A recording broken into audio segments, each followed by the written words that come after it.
শোনো, আমি তোমার ঈশ্বর। তুমি অনেকদিন ধরে শক্ত থাকার অভিনয় করছো। সবাইকে বলছো আমি ঠিক আছি, কিন্তু আমি জানি তুমি ভেতরে ক্লান্ত। তুমি যখন রাতে একা কাঁদো, আমি তা দেখি।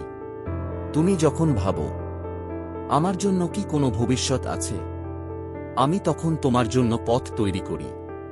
তুমি যেটাকে বিলম্ব ভাবছ, আমি সেটাকে প্রস্তুতি বানাচ্ছি।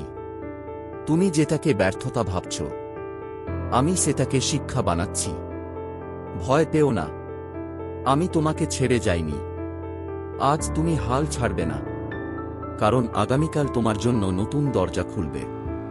বিশ্বাস রাখো, আমি কাজ করছি, যদিও তুমি এখনো দেখতে পাচ্ছ না। তোমার প্রভু। যদি তুমি এই বার্তাটি গ্রহণ করো, কমেন্টে লেখো আমি শুনছি প্রভু। গ্লোরি বাংলা সাবস্ক্রাইব করো, যেন প্রতিদিন আমার কণ্ঠ শুনতে পারো।